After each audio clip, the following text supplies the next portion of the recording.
Good morning, and welcome to a misty and ominous morning here in the Sabi Sands Game Reserve, South Africa. My name is Brent Smith. I have VM, aka the Wildebeest, on camera, and I hope you're ready for a glorious sunrise safari. We are looking for leopards this morning, and remember, if you have any questions for us, hashtag Safari Live on Twitter, or just pop it on whichever feed you might be watching on. Now, I'm hoping to find leopards this morning, so I'm just doing a quick loop around the edges of Vuyatela Lodge, seeing if we can find any sign of Tingana. So I'm going to be stopping and checking. The light is still quite bad for tracking, so I'll be using my spotlight from time to time to check tracks. And what have we here? We have Howard the hyena. The hyenas were making lots of noise last night, and also what was making a lot of noise last night were the Avoca male lions. So they were in front of Chitwa Lodge calling their heads off, but this morning I heard them moving north. It sounded like on Cheetah Cut Line, and I think by now, the last time I heard them calling, I think they're already in the north. But you never know, there could be a herd of buffalo or something that might bring them back down towards the south. Always a very important spot to check. For some reason, all the cats seem to like this intersection. So I'm just having a quick look for tracks here. Before heading down towards the east, we will take another attempt at Tundi as well this morning. Let's see if she's popped out anywhere in her favorite areas. Now, while we're getting going and it's still quite quiet and the mist is settling in, looks like it's going to be with us for an hour or two this morning before the sun clears it up. I've got a question for all of you, and that is, do you think the Avoca males are going to claim the north from the Birmingham boys? Hashtag Safari Live. Let me hear your thoughts on that. Are the Avocas going to claim the north from the Birmingham boys? Now, quite jealous of Taylor. I think bushwalk is going to be wonderful on this misty morning.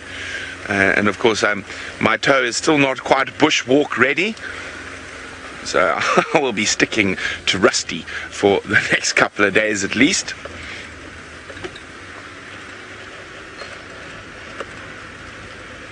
Now, what I often like to do in these situations is freewheel down the hill.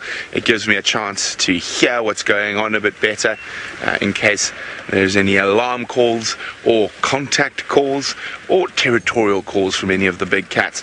Now, there were some dogs seen to the north of us yesterday evening as well. So as most of you know, wild dogs are by far my favorite animal. So I'm hoping they'll stop avoiding me and make an appearance on Djuma today. Check my comms. Thank you, VM.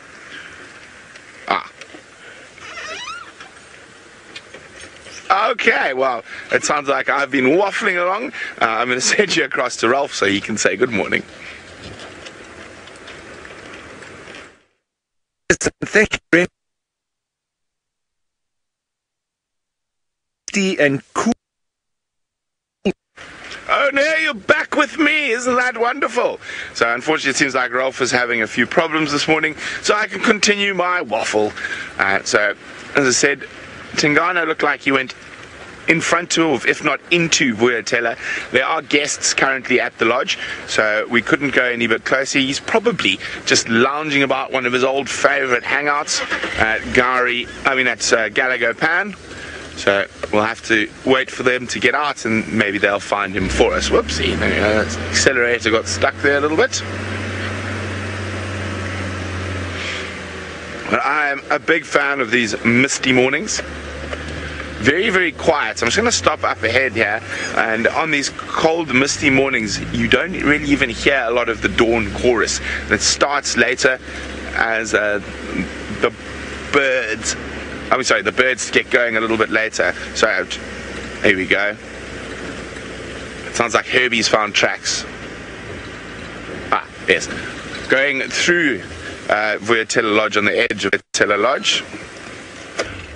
Now, if we listen now, as I was saying, it's very quiet on these misty mornings. Very few birds. The odd francolin in the distance.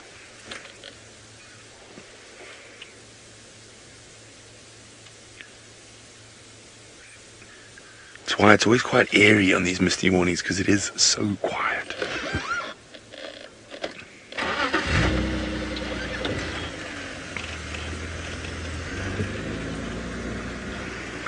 Now, Herbie's got tracks that they're heading straight towards Galago Pan. And Aubrey is out. He's the guide from Galago. So maybe Orbs will have some luck with Herbie working in that area. We're going to keep, I think, heading east for now. Let Bushwalk team do its job on foot. They've got the best chance of being able to track a leopard through that area. Now, good morning, Lou. Lou is wondering, what are the first bird calls you normally hear in the morning? Of course, all the francolin species: crested francolin, Natal francolin, Shelley's francolin, Coqui francolin, as well as your robins and your robin chats, white-browed scrub robin, not so white-throated robin chat around the river systems, and occasionally, one of my favorite early morning calls, which is actually normally way before all the other birds when it's still dark, is the African goshawk. And the African goshawk is a predatory bird, and you would be quite surprised when you hear its call. It confuses many people who are new to the bush, the call of the African goss. And it normally happens while it is still dark, as the first light is sort of coming through. Let me find African goss now. There we go. A very pretty bird. There you go. That's the African goshawk. Now, if we listen to its call,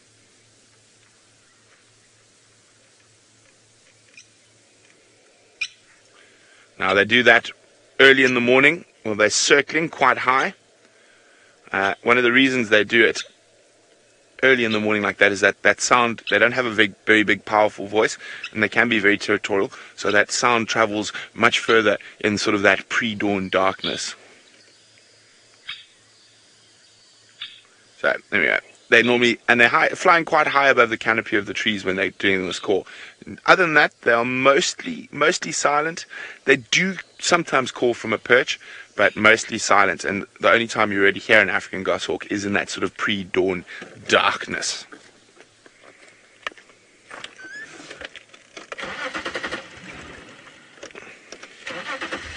Now, it seems like Ralph is in a better spot, so let's go say good morning to him, and he's got a bird that chatters as much as we do.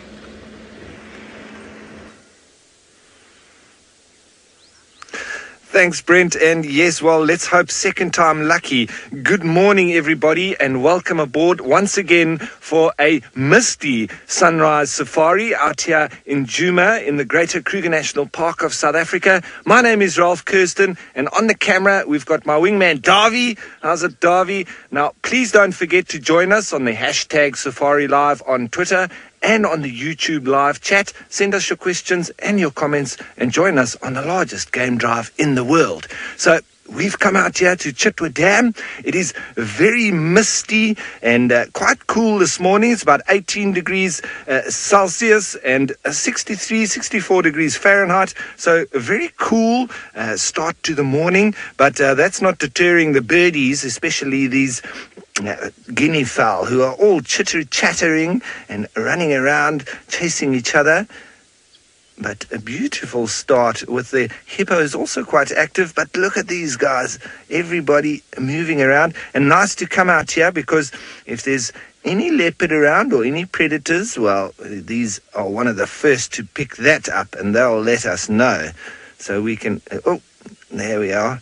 See how they chase each other around, always putting their wings up a little bit. They sort of move in slow motion, pretending to peck around a little bit, and then they chase each other, and then they walk slowly again, and then they chase each other, and then they flip their wings, and they're always fun to watch. And their body doesn't seem to move when they run, and it's just these little legs that skit around underneath them.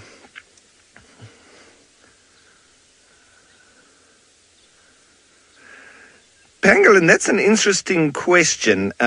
I'm not exactly sure the exact number of birds that have crests on their heads, but there are a good number of them. If we think yesterday when I saw the crested barbet, we also have the grey go-away bird, which has quite a crest on it.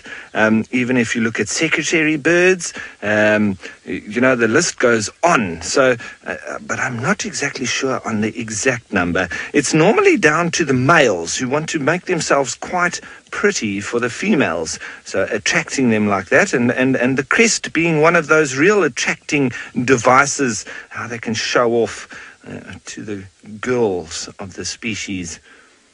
But with these helmeted guinea fowl, it's not really a crest, it's actually a skin part, and part, both male and female do have that little helmet, and they almost look like Roman soldiers with those old helmets that they used to wear. And everybody just, you see with these guinea fowl now, they've probably been perched up in a tree just next to the dam here, probably in this nyala tree with a big termite mound next to it, as Davy may show you, just off to the left there. A little bit more, that big one over there. That one there, that's it. So they've probably been up there. I'm just guessing, but they could possibly go up in a big tree like that, roost up for the night, and then as the sun comes up, they'll all come down onto the ground. But much like monkeys and baboons, spending their evening up in a big tree like that, and then in the early morning, they come down to feed, and also in the early morning, before they start feeding, like these guinea fowl are doing now, they start chasing each other around, start pecking, getting that a little bit of hierarchy going again. And then after that's all established and they've re-established who's who in the zoo, then they'll move off and start feeding. But always nice to watch the animals in the morning. You often see a springbok, impala, and in the Masai Mara, the gazelle, especially the youngsters. They're full of energy after having a good night's rest and probably happy to have survived the night as well. And then they start getting through. Okie dokie, everybody. I'm going to move down a little bit towards the dam, and maybe we'll have a look at these hippo and try and catch up with some kitty cats. While we do that, let's head you on over to Taylor, who's out on foot.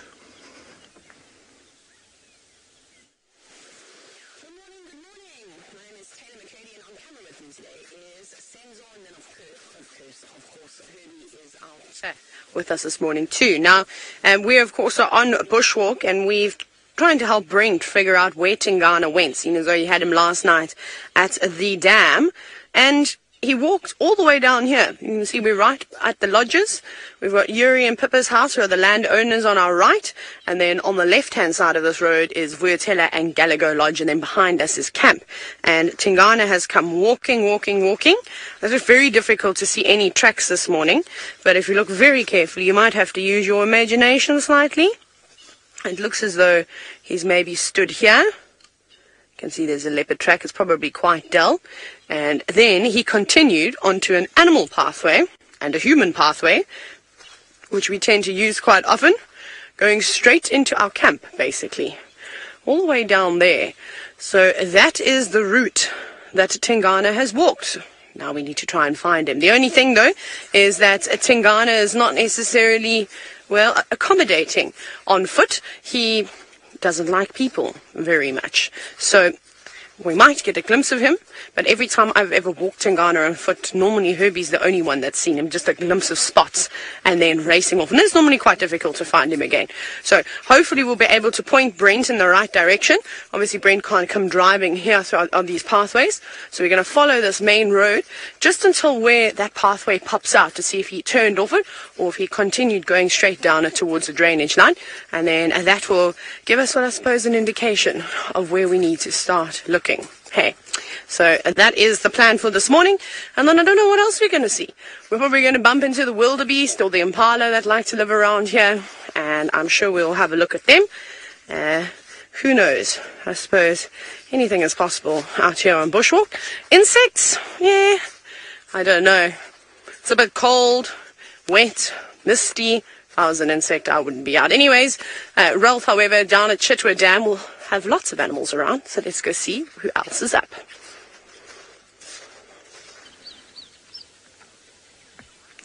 Lots of animals we do have indeed, and it's always wonderful to come down to Chitwa Dam, especially in the early morning, I find, because the hippos generally have spent, like a little bit similar to the guinea fowl, where they spend the night in a totally different environment, but it's a little bit of a reverse with the hippos, where they're going from their sort of sleeping, resting place during the day to their grazing and feeding place during the night. Now they've returned to their water and sleeping spot, but it's just re-establishing their dominance inside the pool before everybody sort of rests up for the rest of the day. So lots of activity at this time of the morning.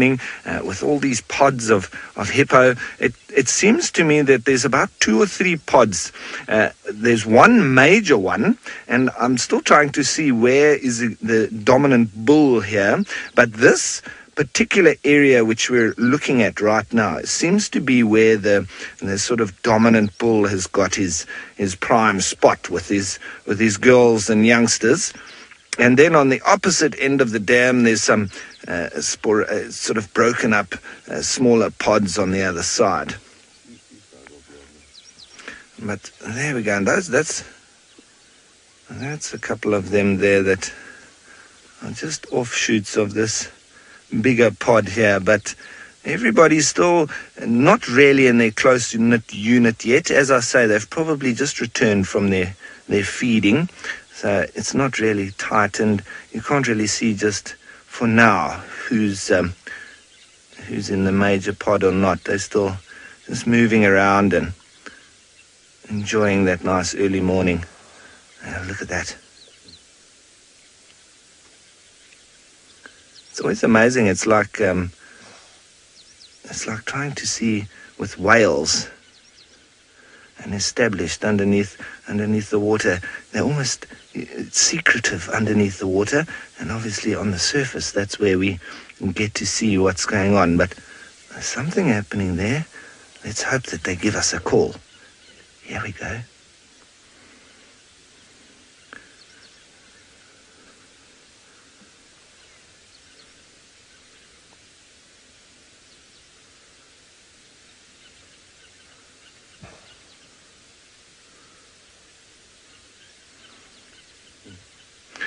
Now, Bobby, that's exactly what we were talking about yesterday, and very good that you noticed that. I was just looking at that male, and the reason I know that he's a male, if we go in there with Darby, you see how very dark he is around the eyes. And this is something that I've introduced because I haven't heard anybody else that knew this. Look at his eyes, very dark around the eyes, and the females are much pinker around the eyes. And one of the easiest ways to tell, if you can only see that, if it's a male or female. But you must be careful, because some of the young males can also be rather pink around the eyes. So when they're young, they can look a little bit like a girl, and it's only once they get a little bit older that they get very dark, and then you see a lot more pink around the eye. So that one previous that we were just looking at, he was a male, definitely, because of how dark he was. But then when we go in a little bit closer, that one looks potentially like a female there. There, they're calling nicely for us.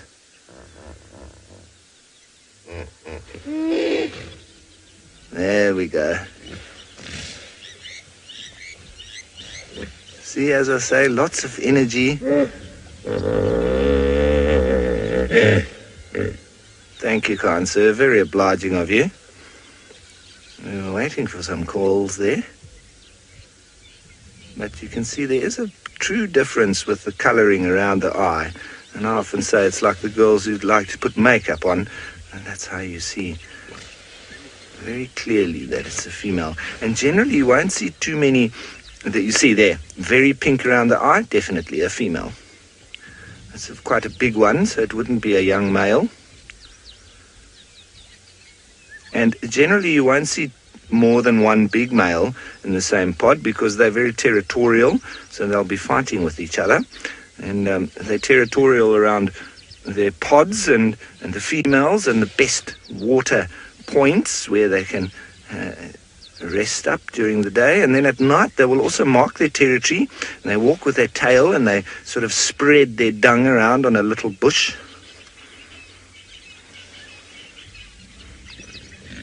Now, Carol, there is normally only one big dominant bull per pod, but you can have some of the younger males with them, and that's why I say that one looks like a nice big female there, and look how she's rolling on her side. Look at that. Wow. It's quite shallow there, I think. She's quite enjoying it. So, yes, there's all sorts going on now. That one was porpoising like a dolphin. Because they normally go on the bottom and run, but there's obviously different depths of water here. So some there next to that dead tree seems to be very shallow. Here where these hippos are, it seems to be a lot deeper. There, look, she's standing up now. She's actually walking. Very clear female, that. And little youngster was off there by the tree, but now she's walking. That's nice to see how deep it is. Obviously from the side we can't see how deep it is. Now she's indicating as it goes deeper, deeper, deeper there. So she's obviously heading into the pool. That's nice. Very nice. And it's, hippos form a very important function as well. If you look in the Okavango Delta, they keep a lot of the channels open, and so wonderful start to the morning with us here at Chitwa Dam. So I think I'm going to move on. Let's see if we can pick up on some tracks of leopard and any other cats. But I think somebody else doing that is Brent. Let's go on over and see how he's doing with that. Well, update on the avokas. They are almost exactly where I thought they were going to be, just to the northeast of our boundary. They've been found in front of one of the camps. So they moved from Chitwa up through Torchwood and into Buffelshoek. So I'm going to go down towards Quarry Pan, and we're going to see if we can find any fresh sign of Thandi. Hopefully she'll be around. I think with the current movement of the avokas, the chances of seeing the Torchwood, the Sticks, or the Nkuhuma prides is severely diminished. Apparently the Sticks and the Nkuhumas are hiding right in the southwest of the northern Sabi Sands, even going into the central Sabi Sands. And of course they can probably hear the Birmingham boys down in that part of the world at the moment. That's where they seem to be spending the majority of their time. The avokas are calling a lot at the moment, so they are definitely trying to lay claim to this northern section of the Sabi Sands. The Birmingham's reaction last time they called this much was to come up to the north and call for a little bit and then head straight back south again. Whether they're going to come back or not is going to be very interesting to watch over the next few months. Just remember, these lion takeovers aren't just boom and it's over. It's generally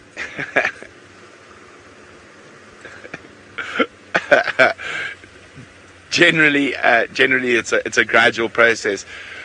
Well, I'm afraid I'm going to have to disagree with you, Duke. Duke says no, it belongs to the Birminghams. Doesn't matter how long they're gone, they'll come back to claim. Now, a lot of you would have said that about the Matimbas before the Birminghams came. So it is just one of those things, I'm afraid. Male lion coalitions change. I think it makes a lot more sense from the Avoca point of view. I mean, from the Birmingham point of view. Down there, there's a lack of male lions and a lack of male lion coalitions. So the Majinga lions are gone. The Matimbas are nearly toast as well. And there will be a warthog in the road. It's a disappearing warthog, like so many of them. Okay, but we'll carry on this discussion about the avokas or not, but I think the avokas are going to slowly but surely take over the north, and I'm sure we'll all come to love them as much as we love the Birminghams now. Eventually, of course. In the meantime, Taylor has got a Nyala on foot. And it's gone, unfortunately. So it was quite cool to see an Inyala on foot so close to us.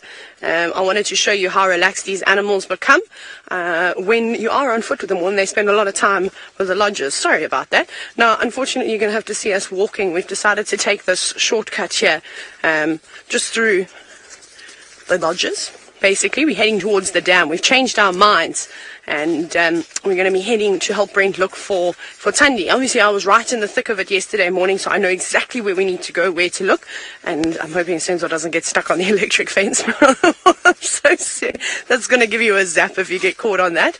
And so hopefully we'll be able to find him. Like I said earlier to you, Tingana is an absolute nightmare on foot. He sees you and he bolts. And then I don't really want to terrify him like that. And then I don't think anyone will have a nice view of him because he then sort of lays low.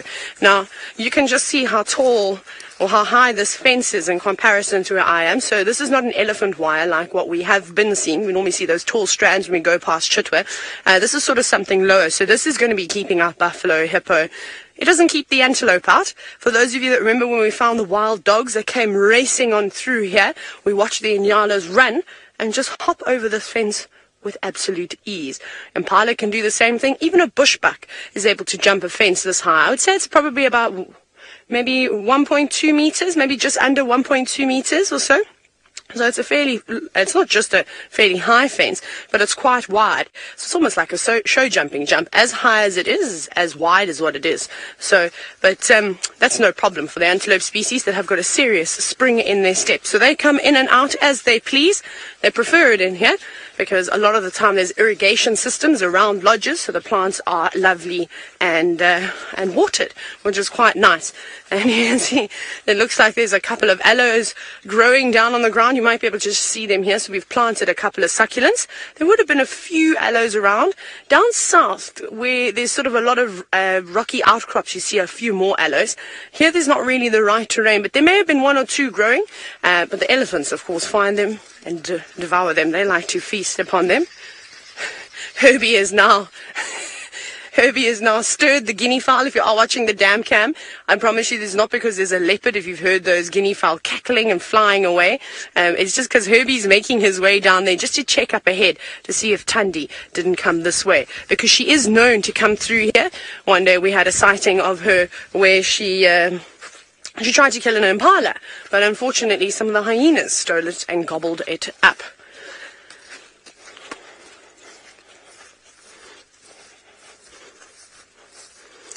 Now, so I was just listening to a question. Nandini, yes, of course, I've seen predators on foot. Most of the time, we actually have been tracking them, trying to find them on purpose. Only every now and then have we accidentally stumbled across them. So, for example, we had a really nice sighting, when was it? Not too long ago, a few weeks ago, of the entire Nkuhuma Pride lions on foot. And some of the sub-adults got up and ran, but then they settled down. And we were from where I am to these trees away, and they just sat and they watched us. Some of them even went back to sleep, which was really quite cool, because I remember from the first time walking the Nkuhumas, they bolted and didn't want to have anything to do with us, which is the normal response of course, lions or any big cats. And then Hosanna is a great cat to experience on foot. He is super relaxed. Obviously, you don't want to walk right up to him, but he's reluctant to move, so sometimes you end up almost stepping on top of him. What's more interesting experiences, I'm fine to bump into any of the cats on foot because I know that I'm not going to run away. I'll do what I need to do. It's always a bit scary when you're with guests because you tell them what you shouldn't do, but natural instinct kicks in and you try telling your legs that you must not run away from a lion. It's a very hard thing. It takes a lot of practice. So my biggest fear was always walking guests back at night on pathways with no fences or anything around. Again, I mean, a leopard can leap over that if it really wanted to. And coming around the corner and telling guests, obviously a big question would be, have you ever seen lions or a leopard on the pathway or a hippo or buffalo? And the answer is yes, and I can't tell you how many times that's happened. And as we've come around the corner, there's been a pride of lions, the entire southern pride, which at one point was like 20 strong, all scattered about. And then you get one person that decides, nah, they're going back to the lodge, they're going back the way you came. And obviously predators see us a little bit differently at night. We don't quite have the upper hand anymore. So you have to sort of grab onto the runner, hold them tight by their shirt, and show everybody that's going to be okay. And normally it is. I haven't had any hairy experiences with any of the predators on foot. I think I've had more, intimidating sightings, sort of, with the hippo ones. Had a buffalo run across the pathway. It sort of stood dead still. I don't know if it was being chased or if it had been startled. Just kind of just froze, and it ran past us and carried on going. And then, the amount of elephants on pathways is absolutely ridiculous. So yeah, pretty sure Brent has got thousands of stories to tell, and Ralph, I'm sure, will tell you a few of his own. Right. Anyways, we've been talking about all sorts of animals. Let's go see what footprints Ralph has managed to see on the ground.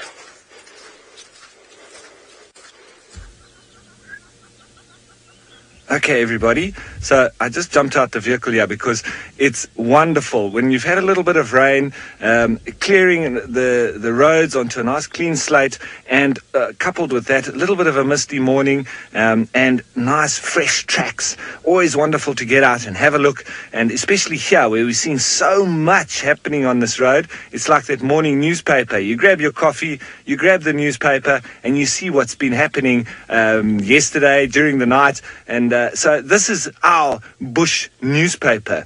Now, I just want to have a look at these tracks as a start, because it's running a particular line that's going sort of straight up towards the vehicle where Davy is. But these tracks over here, and I'm just going to put a circle around that in particular there. If we can have a look at that circle. Now, obviously, you're looking at it backwards, so sorry for that, because this animal is running in that direction there. Very small track, very dog-like, and quite similar to that of the hyena. On all of them, we can see the little claw marks on the front, and the nice 1, 2, 3, 4 pads with that proximal pad at the back there.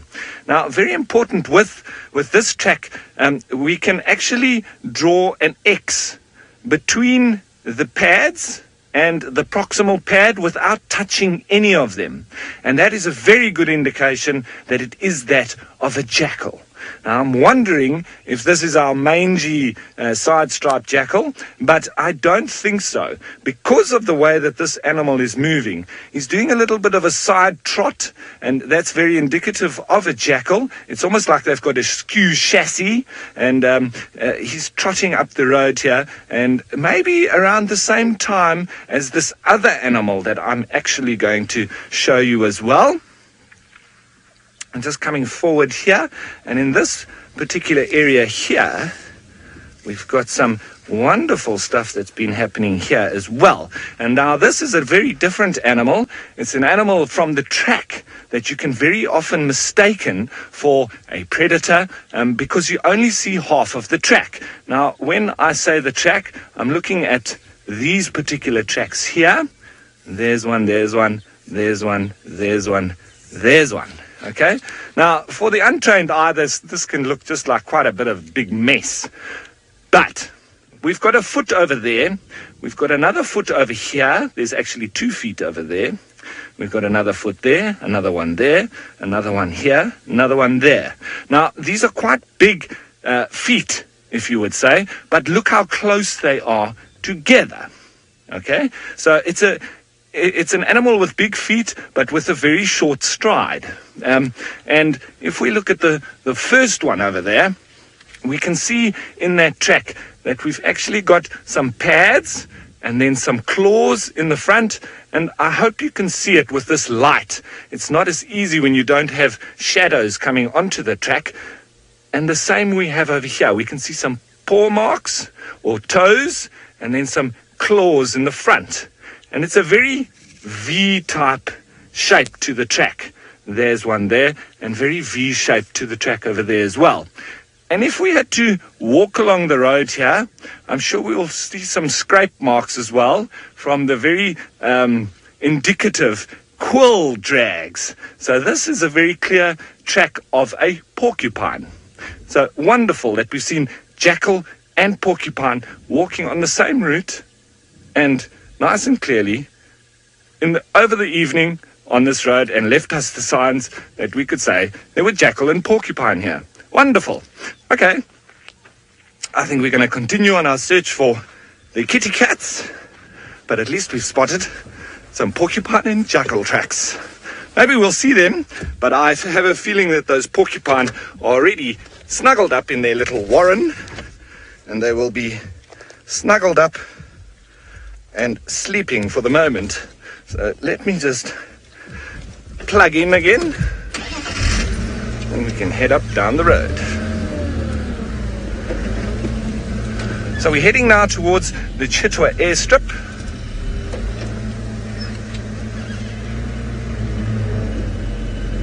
And on the Chitwa airstrip, I know that we'll see a lot of tracks.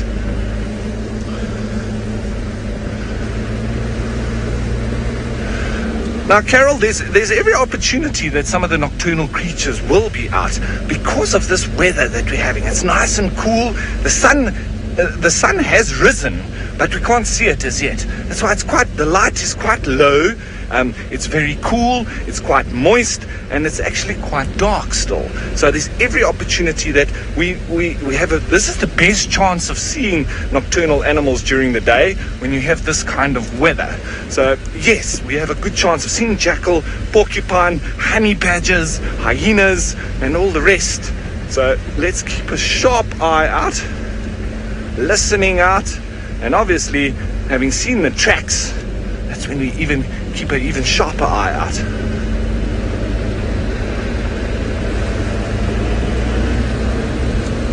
And as I say, the airstrip that we're coming up to, you couldn't get a bigger, better, clearer slate to see the tracks. So while we head up towards the airstrip and see if we can pick up on any lovely tracks of different animals, let's head on over to Brent and see how his tracking is going. Well, we're doing wonderfully well. We just haven't found any fresh tracks yet. So we're checking Tundi's favorite areas. And so far, no luck yet. As Ralph was saying about nocturnal animals, there's always a chance on these cool misty mornings we might spot a late porcupine or aardvark. I'm trying to remember, I can't remember the last time I saw a porcupine on Djuma. Must have been years ago. But of course we're not really out and about when the porcu-pigs are.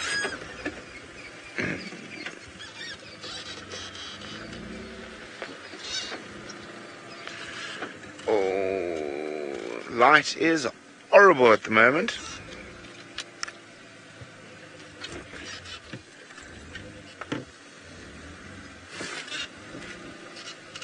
Nah, that looks like her. I'm going to double check now.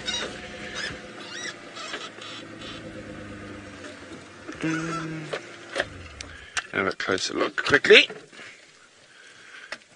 It does look like her.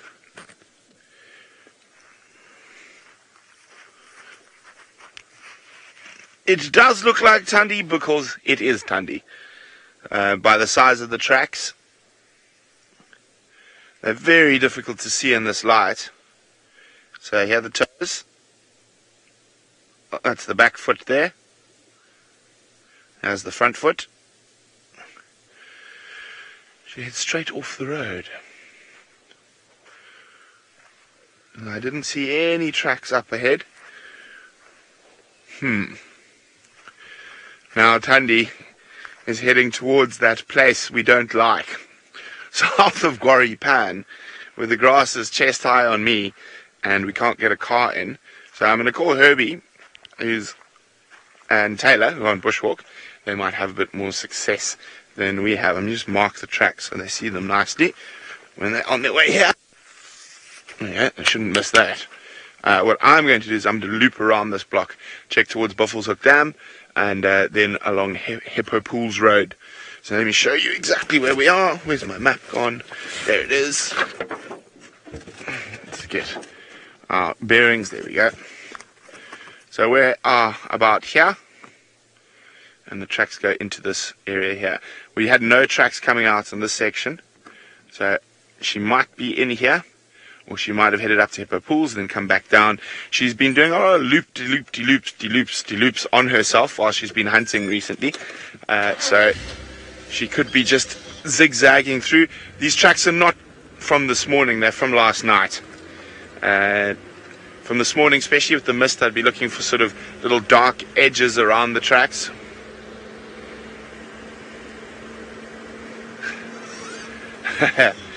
Why, thank you very much, Bitcoin Ninja. We trust the Leopard Master to find us a leopard. I hope I do not disappoint. Yeah, so she came all the way down here and then she went into the block there.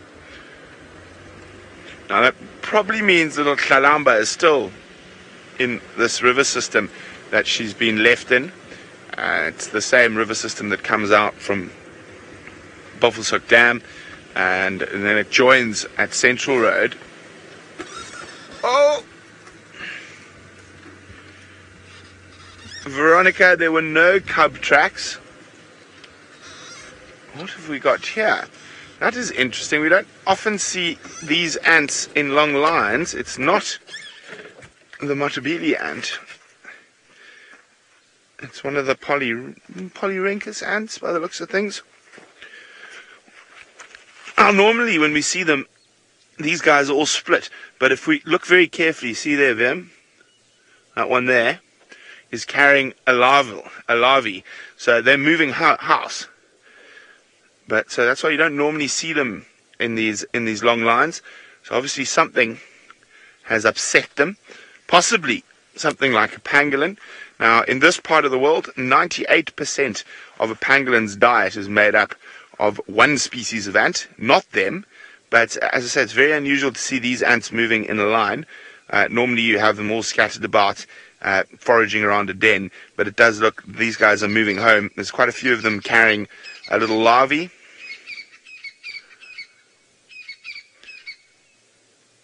They can bite, but they're not nearly as sore as the Matabele ant. That's very interesting. I wonder what has disturbed them so that they've decided they need to move home. And say in this area, pangolin, 98% of their diet is made up of pugnacious ants. Now that of course depends where you are in Africa, which species of ant that pangolins feed off. But mostly it is pugnacious ants. Even up in Tanzania and stuff, whenever I found pangolins, it was with pugnacious ants. So let's just drive around. The ant line is not to disturb them too much.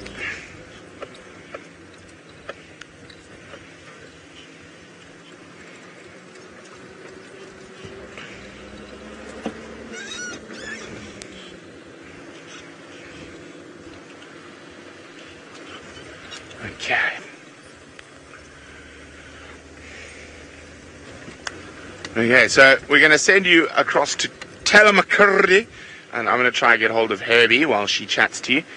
So they can come give us a hand on foot in this area. Much easier to track leopards on foot than it is to track them from a vehicle.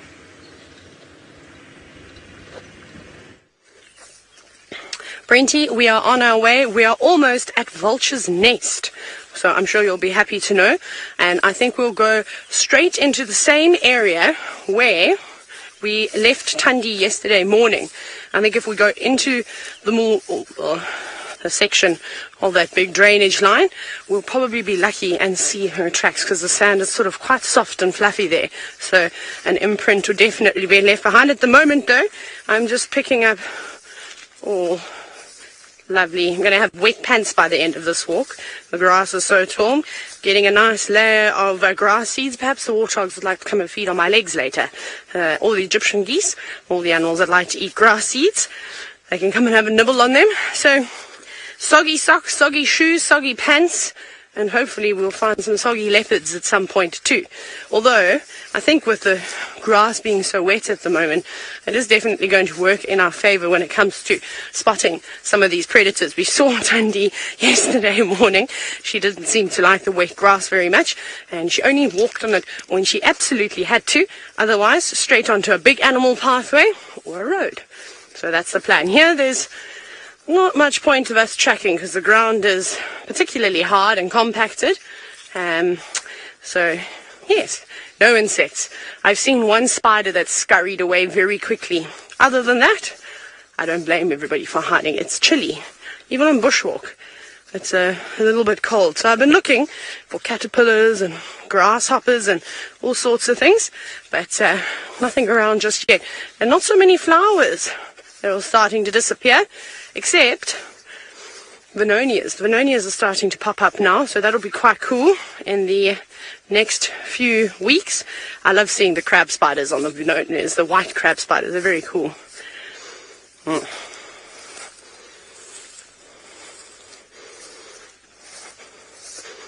that gets so thick. Do we have any what, Louise? Triggers? What's a trigger?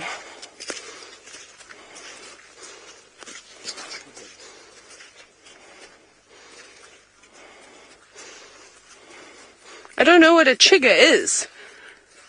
Does anyone know what a chigger is? Do you know what a chigger is? Senzo doesn't know. I don't know what a chigger is. Is it an insect? Is it a type of grass? Luke is now asking the Google machine because nobody in Final Control also knows what a chigger is. I've never heard that word before. Maybe when I've sneezed, it's shigger. Excuse me.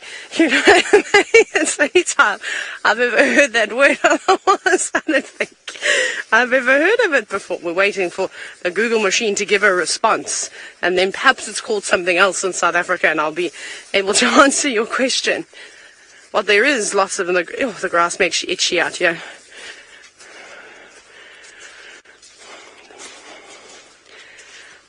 So Louise is now describing it to me. She says that so Joy, apparently this is the way that Louise has described a chigger to me.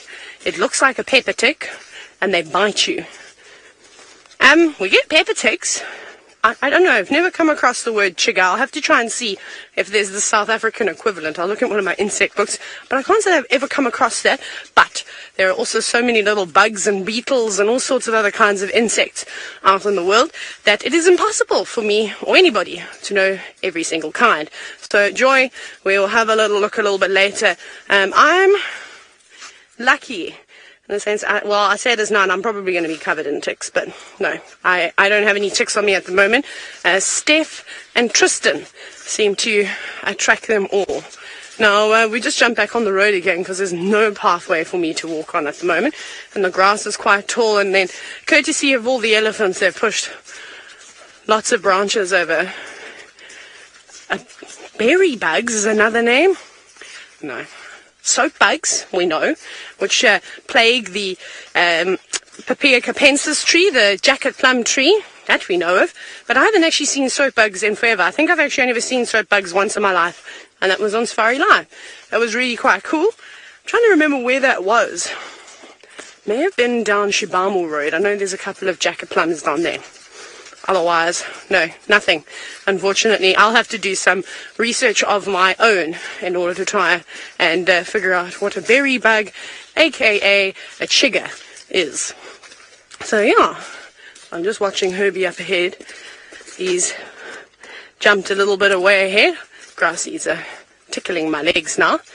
And we're not far from the area now.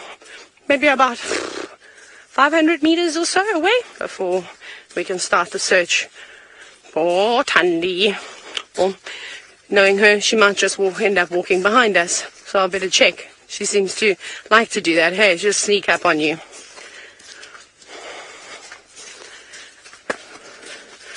Right, anyways, we're going to keep walking. I suppose I better stop talking now so that we can hear any alarm calls. Brent's saying that's how he's been finding Tandy recently. So off you go to Ralph to see if he's picked up on that mangy jackal Chitwa.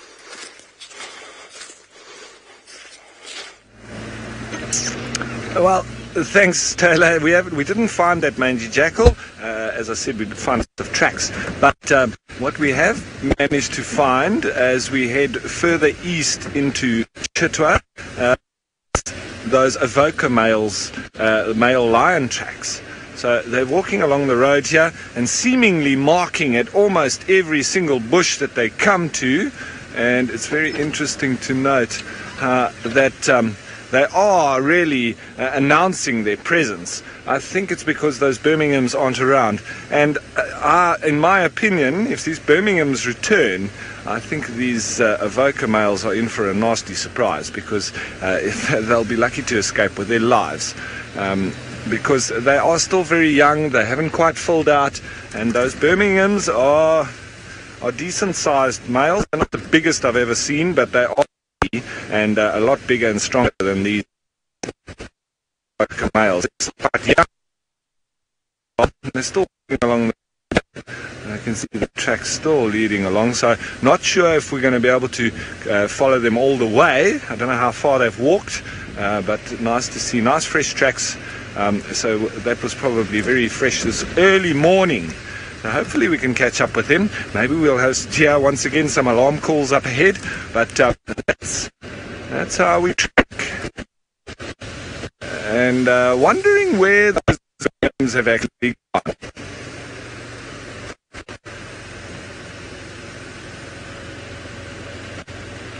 Okay, it seems the intel or news from the underground is that they've gone through Torchwood, which is just off to our left here, or to our north, and they've circled back around to Buffels Hook. But still nice to, obviously, if I didn't get that intelligence, I would have been following this and see exactly where they go. And that's actually the way. For everybody, it's nice to have a little bit of a... And sorry if we're getting a little bit of gremlins, but there is a lot of cloud. It's very moist as well at the moment, and I'm going to be heading deeper now into Chitwa. So hopefully that picture is going to get better. But while we try get better signal, let's head on over to Brent, who's also still on the tracks.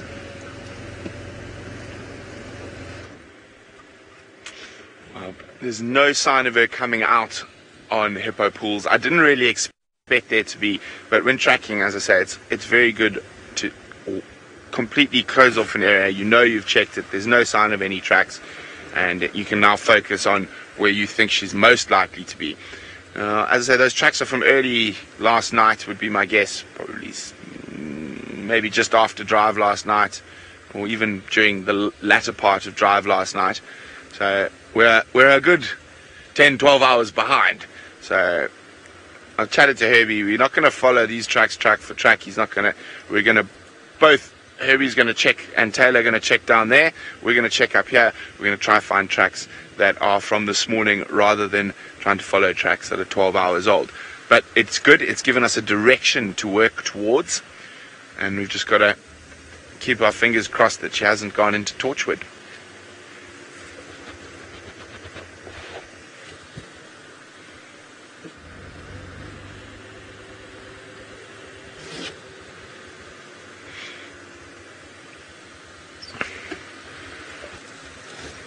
Leopards are almost always on the move, YouTube viewer, but not constantly patrolling territory. Now, the reason they're on the move, if they stay in one place for too long, there's not going to be any food for them after a while. So they do need to keep moving to find food. And the males are almost constantly on patrol when they're not eating. So they will be scent marking and sawing and making their presence well known. The females do scent mark and patrol their boundaries, but not quite as often as the males. And particularly when they've got cubs, a lot of their focus is on rearing the cub. But if there are any pretenders to their territory, like we saw what happened with Shidulu and Tandi a couple of weeks ago, that Shidulu was spending more and more time in Djuma, in what is traditionally Tandi's territory, that Tandi did go off on a scent marking mission and actually had a bit of an altercation with Shidulu, that she got that open wound that's on her, I think it's her left side, left front chest here. She got an open wound that is almost certainly from her little altercation with Shidulu.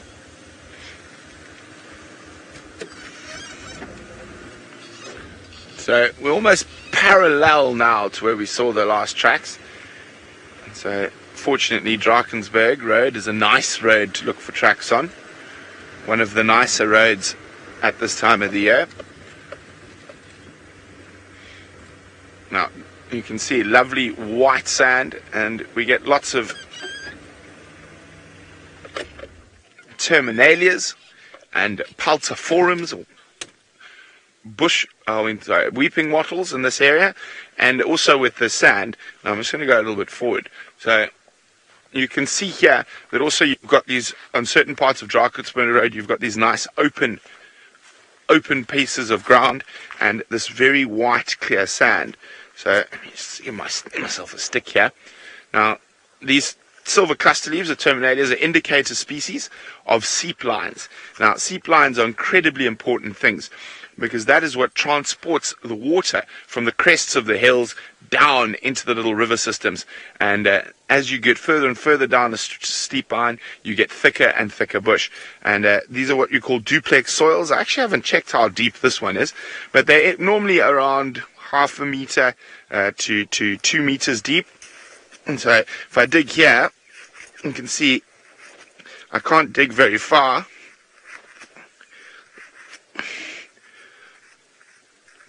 Before I hit much darker clay soils. So why these seep lines are very important for transporting water. You also get very good quality of grass along them. You've got this very nice white sandy soils, not always white sand, but generally very sandy soils on top, and then normally about between 30 centimeters and a meter down, you hit a clay layer, which serves as basically an underground stream almost for the water. So basically the water flows along that and seeps through the sandy soils and hits that clay. So you have water very close to the surface, and that causes certain tree species to grow here. You'll notice often you don't get very big trees on seep lines.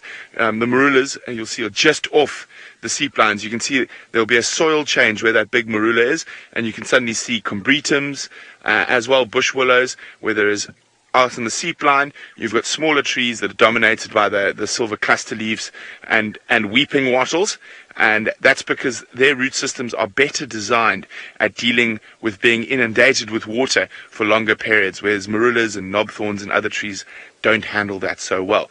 But it's very important, because these are the areas that are going to bring the zebra here through winter, also elephant and buffalo, because it's got the better grass species that they can feed on. But it sounds like Taylor's got something that eats leaves.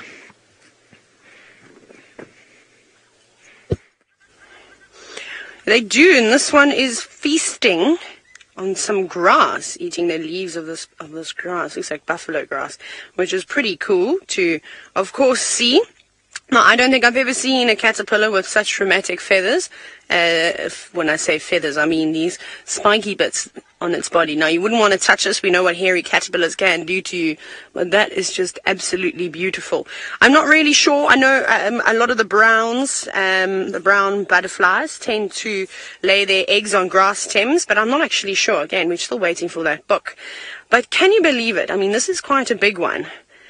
So it's obviously, well, molted a couple of times, as it's, gone from a little tiny egg. And the one thing that amazes me about caterpillars is that sometimes you actually need a little microscope or a magnifying glass to find the eggs, because they're so tiny. And once they're hatched, there is probably as thick as a little needle of sorts, and then it's just amazing how quickly they grow. So the first meal for a caterpillar most of the time is actually their eggs or an egg casing, something along those lines, and then they slowly start developing. But oh my goodness, it really is unbelievable. One of the things I'd like to do is actually be able to watch the transformation. And I suppose we did that with silkworms as kids, hey? But when you're a kid, you don't really pay too much attention to what's going on. So perhaps we need to get silkworms in camp and, I don't know, somehow get a mulberry tree of sorts. Maybe we can get one from a nursery that's planted in a bag, and we can just pluck leaves from it and watch the development of silkworms. I think we tried to do that on the Wealtherias. James had a box, but I don't know how well that worked. It is very difficult to, of course, try and keep them inside a box. It almost needs to be like a little glass house of sort. I think the Weltheria died, says Louise in Final Control. Perhaps that was the case. I have absolutely no idea what species this actually belongs to. But I did take a little picture. But very, very cool, though, to see that. Pretty amazing. Right, off we go. Bye-bye.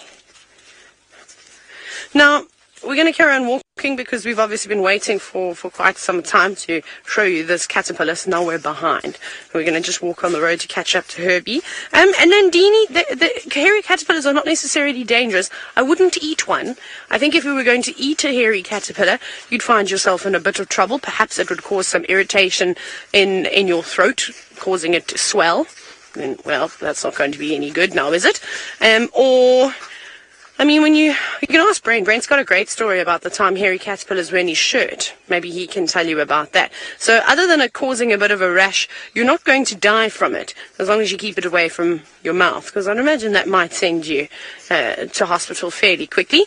And that's why we see when birds are catching them, obviously when birds are eating them, they're swallowing them or anything, is normally what they'll do, they've got the most amazing technique. They'll beat it first, as they do, beat their prey to kill it.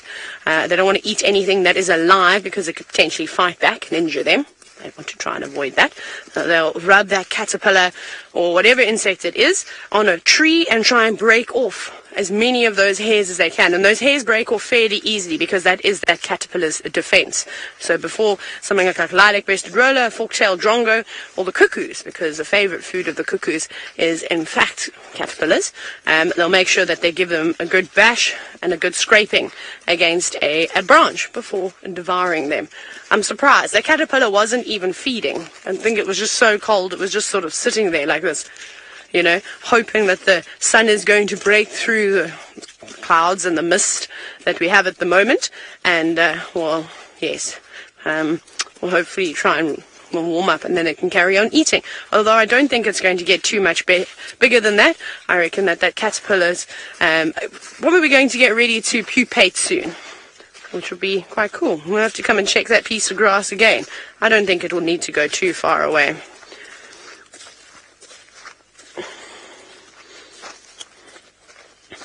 Just having a look again. If we don't look, we don't find anything. Hey, let's see if anything is developed here. I remember I showed you this a little while ago. Come look here, Senzo. Sorry, I'm going to try and turn it. Can you see the little spider in there? There's an opening. There we go. See it's coming up? It's the nest of the jumping spider. And this time, coming out. I promise we won't hurt you. We're just coming to say hello. Hello, Mom. Don't bite me, please. I'm going to just take my hand away there. Actually trying to look inside. I know I'm turning it towards me. You won't be able to see inside there. There are little eggs in there, which is pretty cool. Like tiny, tiny, tiny little pearl eggs. So she's protecting them. And I don't know if she's going to be doing much feeding at all, because that would be an amazing snack. I love jumping spiders. They're my absolute favorite. Off you go back inside. So there we go. I'm going to put her back now. I'm going to let her carry on. She just came out to inspect that we're not a threat, and she'll sit at that entrance guarding it and not be very happy if another spider comes along. I think it will probably find itself in a bit of trouble. But I have actually tried to show you that. You might remember the last couple of mornings ago, maybe about not quite a week ago, when I did a bushwalk in the morning and we marched all the way up to Buffelshoek boundary trying to find the Torchwood Pride. We were on their tracks, so that's quite nice to see. But those eggs haven't hatched yet. They're just, I couldn't see how many there were, but I could just see like a string of them lining the bottom of the egg casing. But unfortunately for me to angle it enough for you, well, will probably upset that little female spider a bit too much. Anyways, off we go to Bread, who apparently has found a headless animal. Headless indeed. Now we're going to have a quick look here now and try to figure out exactly what's gone on. So it looks to be half a bushveld gerbil, almost exactly half a bushveld gerbil. Now the reason I know it's a gerbil is just generally the shape of those back legs. They are quite pronounced back legs, but the fact is there are no tracks of any little predator around it. There's no sign of white-tailed mongoose or anything like that. So I'm pretty sure that this gerbil was caught by possibly an owl, and while flying, the owl had dropped the... Oh, is it my mic, VMP? Yeah, I'll do that then. So the owl has dropped this gerbil, and now there are little bits that have been moved off by the ant. But there's no tracks of any of sort of little predator around, honey badger or anything the like. So I'm pretty sure that this poor gerbil, half of it at least, was dropped. But it is providing a nice meal for all the resident ant species, and I'm sure during the day it might be found by something like dwarf mongoose or anything like that, which would definitely take advantage of a free meal like that.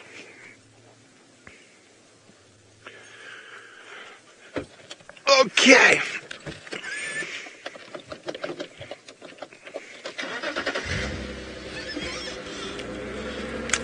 So we've got no sign of Thandi coming out this side. We're just checking the eastern boundary quickly, and then if nothing, we're going to start making the circles smaller and smaller as we head towards where we think she might have left Tlalamba. Now, I'm purposely staying a little bit far away from that area while Bush walks out, so if they are able to hear any alarm calls or whatnot, they'll let us know immediately. So on foot, they're going to be able to hear a lot more. They don't have the sound of the engine to distract them.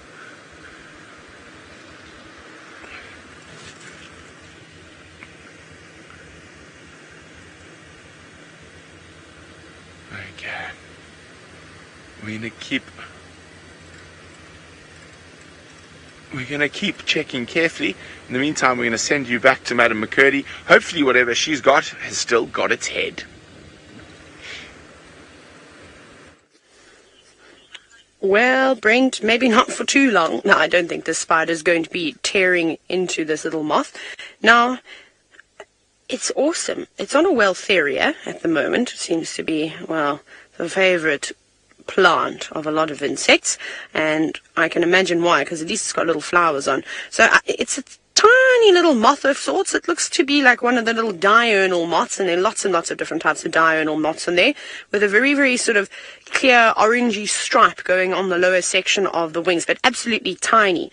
I mean, together they're probably the size of my index fingernail, so not particularly big, but it has got a kill. So I think it would have just been waiting patiently on the flowers, and perhaps this little moth, whether it was feeding on the nectar, I'm not so sure. Maybe it just landed on this Weltheria because it thought it was a nice perch. Well, it made a mistake, didn't it? A mistake that it's never going to be able to make again.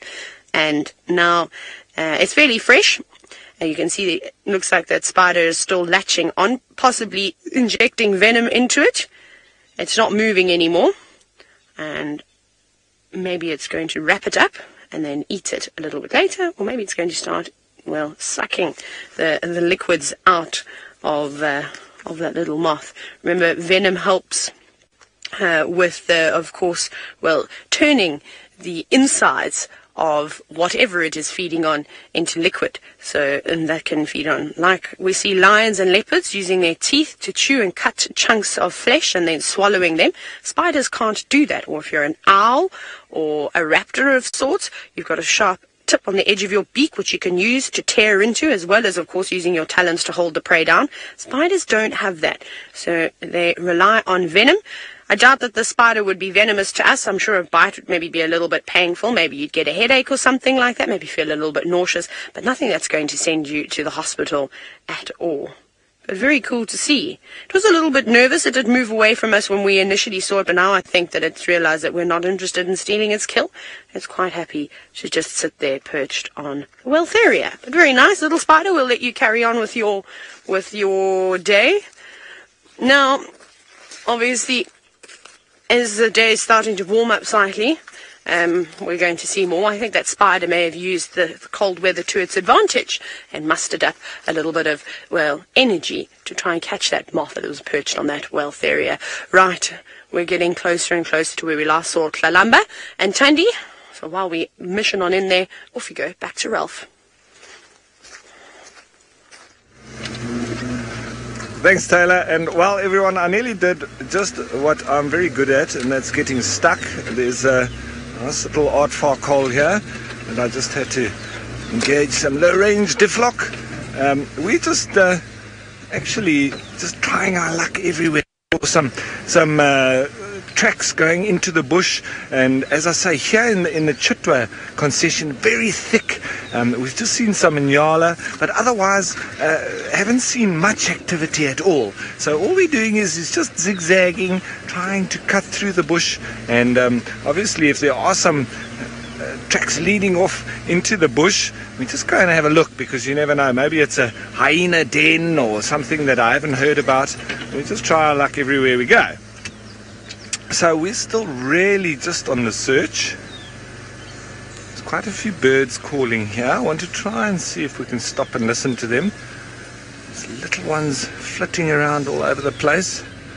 There's one on my right hand side here that's calling, and I'm sure now that I said that he's going to stop. It's actually one of the rattling testiculars that was calling, doing his tweet, tweet, tweet. Let's just get the feel for the bush here.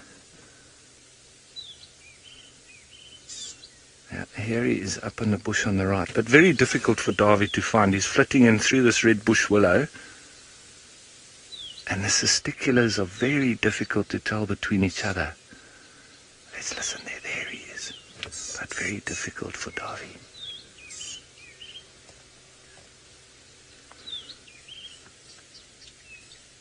Quite a few little birds calling here, and as I say, it's very thick. Perfect for the birds to be calling in this kind of weather, because their voice travels very far. And there he's just flitted off now. The robins are out, the Cape scrub robins, the white-browed scrub robins, and obviously in this kind of thick environment with not too much in terms of visual and be able to see, we need to listen to the birds especially, because they're the ones that are going to give away any animals in the area, especially predators. So if there's a high concentration of birds and they're all calling in the same spot, we need to go and have a look. There you can hear the robins. Remember the robins being the true songbirds of the bush. They're the ones that string a song together. And the other birds merely having small little tunes, but not really songs. Right.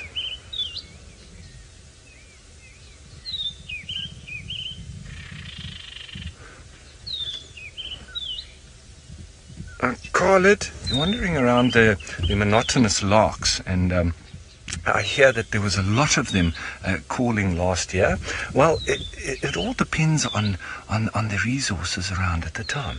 So maybe there was something that brought them to this particular area, and it could just be down to them having spotted something or a little niche in the market that they could exploit, and maybe this year it's not there, or maybe they've found it somewhere else. Remember, birds have wings, so they can, and I'm not saying that to be nasty in any way to you whatsoever. All I'm saying is that they're free to move, and which makes it so exciting that in different areas you'll find them at different times of year, and that's when you've got to start looking a little bit closer into why they were there at that specific time. So I wasn't around at the time, but I can say in general, birds will come and go, even sort of small kind of migration within a particular area for the different resources that are available. So I would have to say that they were probably around for a particular reason that's maybe not here this year, or it is available somewhere else. So lots of birds calling. Remember, the air is a lot more dense when it's cooler and there's no wind, so very good for them to be calling at this time of the morning, especially with this kind of weather. But we need to continue the search, so I'm going to start up and let's head on down the road.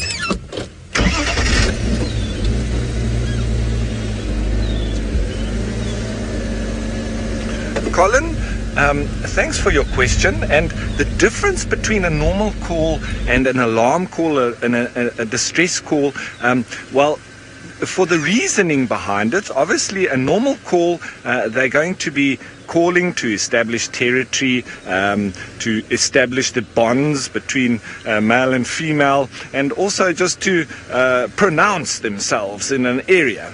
Whereas a distress call can be for a couple of reasons. It can be to try and get rid of the potential danger, and it also can be because the other birds will react to that distress call and they'll come and assist, especially the small birds. When they give a distress call, a lot of the other small birds come to help.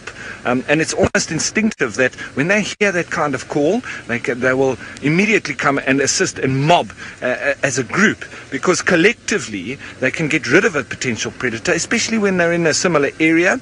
And if they were alone, it would be a lot more difficult. So they do that distress call. Lots of birds come around, especially like for a snake, for example, and they all start mobbing it.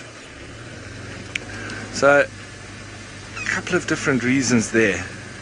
I hope that answers your question around the calls, but very, very interesting. And different areas that you go in, you can also have different dialects. Rainbow D, thanks for your comment. I also love the bird calls of the bush, and I tell you what, it's so interesting because what I was saying about the dialects, you can have the same species of bird that calls totally differently in different areas of, in Africa or around the world. Like, for instance, with the red-breasted. Sorry, everyone, very exciting. Let's head to Taylor. I don't know what she's got. Off to her. Sorry guys, second time missed today. Tusk, tusk, tusk. Anyways, we had a hyena on foot, which is very good. Come back here quickly, Senzo, let's just have a look here. So, some very exciting stuff. We're going to have to be quick on the ball now because we're hot on this leopard. And the flies are hot on my face at the moment. But if you have a look over here, these are all Tlalamba's tracks. This is her jumping, or not that's me digging in the sand, testing to see if it's quite similar. So obviously throughout the night we haven't had any rain, but the mist and the dew have settled on the ground, and you can see how the wetness has been stirred up from the ground. So we know that she was playing here after the dew had settled down on the ground. And this is obviously her jumping up and down and on Tundi, and the tracks are going up and down here. That hyena that's just come out, I think the go-away bird might be shouting for us or the hyena. So we think that Tundi and Tlalamba are somewhere here. Brent did have tracks of Tundi, but they were without the cub. But now, these seem to be the fresher ones. The only thing though, when Tlalamba plays, it's tough because we've seen her running up and down, jumping, especially if there's no one here watching her, not wary of the vehicles at all. So I think she'd be a little bit more wild than she normally is when we're around. But now we need to find out which direction they're actually going. Herbie's going this way. I think he wants to see where the hyena's off to, because the hyenas are, of course, good indicators. But very cool. Very, very nice. Right, it seems as though leopard tracks are the theme this morning. Brent has found some more.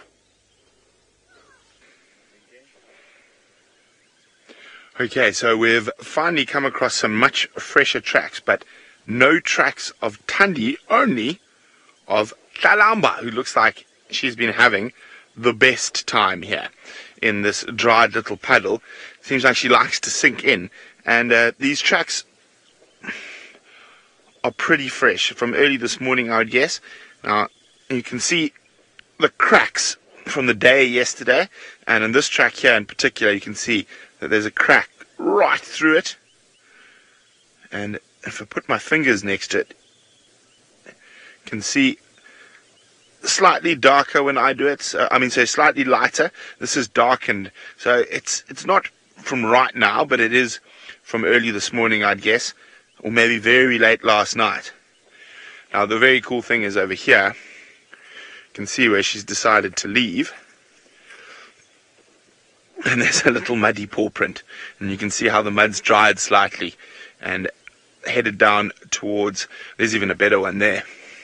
See her little muddy toes. So she might have been left in this area, just judging from the fact that there's no Tundi tracks. Tundi's unlikely to have just played in the mud for the sake of it. That's very much a young leopards game. So what we're going to do is we're going to check down towards Leadwood Road on Mamba Loop quickly. Hopefully they're around here. If not, there are monkeys alarm calling back towards the lodge, so that's probably Mr. Tingana. But I think we're going to focus on trying to find TNT, as I know some of you have been nicknaming Tundi and Tlalamba.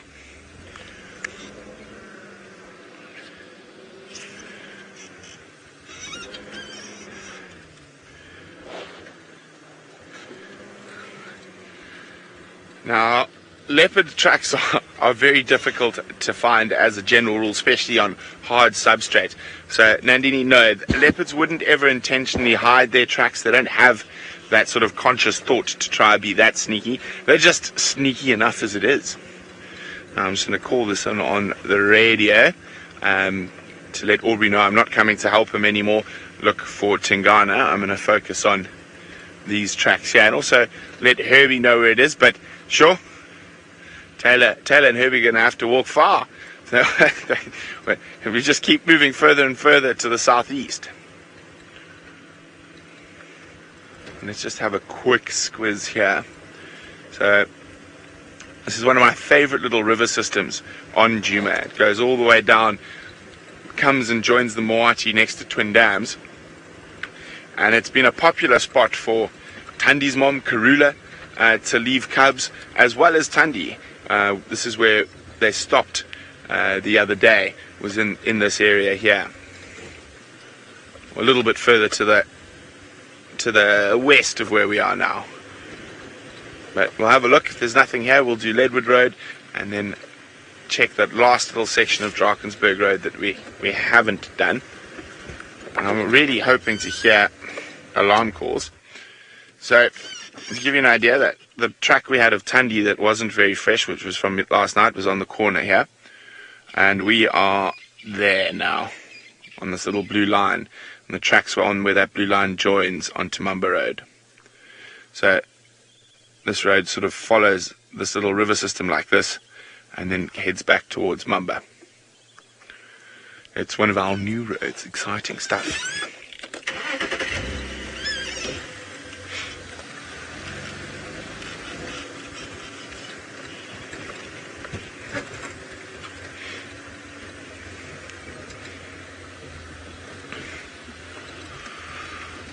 Now, very interesting question from Lady Starfire. If we find a leopard cub by itself, will we leave it or will we stay and watch it? It depends on a lot of the circumstances. We've got to make that call. Aubrey, just stand by one. We've got to make that call dependent on the circumstances. Tlalamba is now getting old enough that we could probably view her on her own. But if she isn't relaxed with Tundi around, then we would leave. So I think you have to make a judgment call on that particular situation, and I don't think every situation is different, so we have to make calls depending on what we see and what the other effects are. Are there lions around? Are the hyenas around? But normally at this age now, she's pretty adept at avoiding those things. She's a very good climber, so we would probably, if we found her now, we would probably stay and watch her. But what we would do is we would limit it to probably 1 or 2 vehicles at a maximum at a time, not 3 vehicles, possibly 1 vehicle, and then just swap out, just to make sure she doesn't get too stressed. As I said, it all depends on the situation. Hosana and Shongile, at this age, you could put 3 vehicles in, no problem. And so it all just depends on the individual leopards. Some are more relaxed than others, some aren't. This is one of the spots where that Hosana and Shongile were left quite often. Yeah, I'm going to focus all my intentions on trying to find these two. And in the meantime, let's see how Rolf's search on Chitwa is going.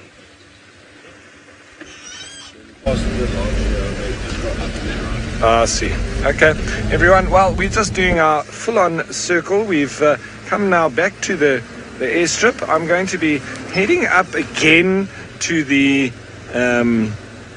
to the Chitwa Dam, and we're going to go look down the back end of Chitwa Dam, where apparently some of the leopards do like hanging out down there in that little drainage line. So we're going to have a look up there, and as I say, we've driven around quite a bit on this Chitwa concession. There's some little piggies up front.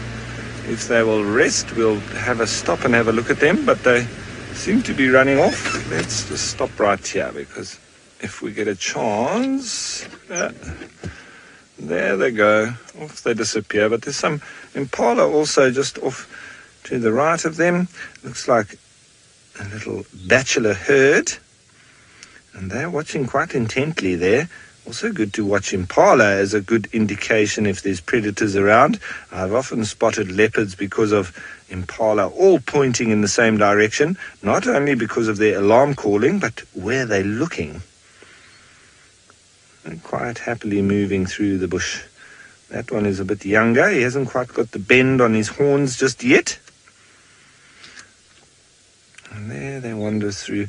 They may be going down towards the dam. Maybe going for a little drink as well. So we'll head towards the dam, and maybe we can also see some. I'm hoping for some elephants quite soon, because since I've been back, I haven't seen any elephants at all. I've heard them squealing off in the distance and trumpeting, but I've seen fresh tracks, but I haven't seen any yet. So let's hope for some elephants down by the dam.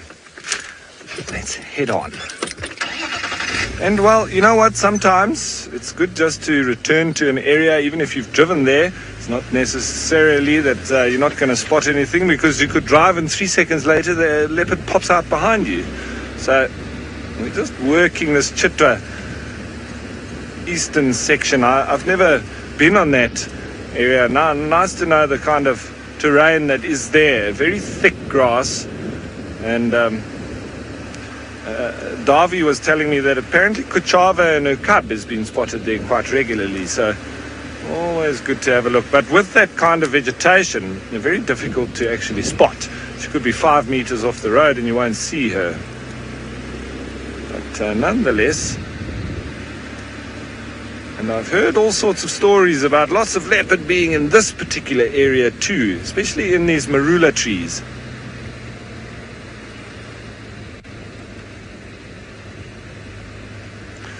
Brian, good question, because here where we are in the Sabi Sands, obviously there's a lot of the animals very habituated to the vehicles. Brian, I would say that possibly like elephants, not ever really totally habituated with the vehicle. It's because of their intelligence. They do become a little bit more used to vehicles in the area, but never totally habituated, especially for people making lots of noise or not respecting their space. Sure, I'm just thinking of animals that are really non-habituatable. I'll think on that one, and I'll let you know. But as I say, it's the more intelligent of the lot that do sort of still keep you on your toes. And elephant, different moods, they will show different behavior towards you on every different minute of every different day. So you always need to be careful of them, even in places where they normally are quite habituated. I managed a reserve in the Eastern Cape, and when I arrived there, I was in charge of all the rangers as well, apart from the management of the reserve. And when I arrived there, I found a very worrying habit from all of the rangers, that they were allowing elephants to come up to the vehicle and putting their trunks right near to the guests and sniffing the vehicle. And I had a very big problem with that. Because I was more used to the elephants in the Kruger National Park and in Namibia, and where we generally make sure that we keep our bit of space, and also that we've got enough reaction time. If an elephant is right next to the vehicle, you want to allow him to move through, but not to hang around. And if he is going to hang around and start to prod or push or the vehicle, or want to sniff and put his trunk inside the vehicle, it's a little bit too close for comfort, because if he had to just do a swat like that, he could break somebody's neck, and so somebody could die. So I had a very big problem with that with the rangers, and I made them know about it. And they said to me, yeah, but it's not a problem because these elephants are just so relaxed here, it's all cool. So I said, no, that's not going to work like that, guys, not on my watch. And so I changed the rules because of that. And the rangers were actually quite perturbed about me doing that and not allowing them to have their guests having photos with the trunk right on the camera like this. But it's not a good habit to have, because that elephant on a different day, in a different mood, could potentially hurt or even kill somebody. And then what would happen in that situation? That elephant would have to be shot. So that was where I was actually more concerned. Obviously, I care about the guests, but I'm more concerned about the elephant's safety because that was just a silly principle to be maintained. And that's not to say that I'm not experienced enough with elephants to be able to handle them in close quarters. It's just that we need to respect both the elephant's personal space, but the elephant needs to respect our personal space as well. So that's I needed to lay down that law of the elephant respecting our personal space too. So anyway, let's just hope that we can spot some elephants now this morning.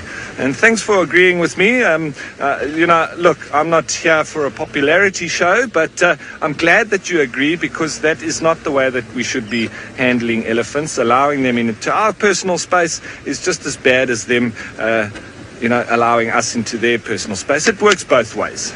And if we both respect that, then we'll all come out alive. Yes. Mutual respect, I believe, is good in all senses of life, in all walks of life, with all different kinds of walks of life and different animals. I think that as long as that is maintained, then we can have good, healthy relationships. Lou in FC is going, RESPECT, find out what it means to me. Yep, well, we've got to start thinking of songs if it's not really that busy in the bush this morning. The activity is a little bit like the mood of the weather, isn't it? Very quiet. So I think heading back to the dam where there was quite a lot of activity, I think, is the way forward. Huh, Davy?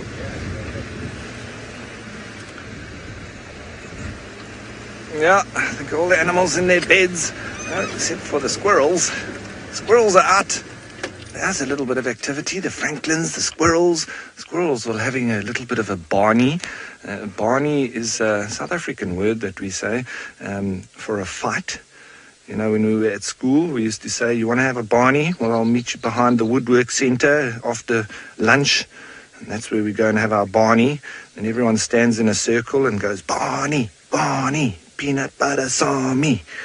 There's a fish eagle calling. Squirrels. I love watching squirrels. They're always busy. And for such a quiet morning, that's what we need. So let's head down. Let's go on down behind the dam wall. And let's then head to the dam. Maybe we'll get some more action down there. Where's that little road? Just tell me if I go past it, Davy. It's coming up.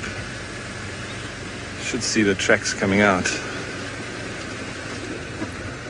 Come on, leopards, where are you?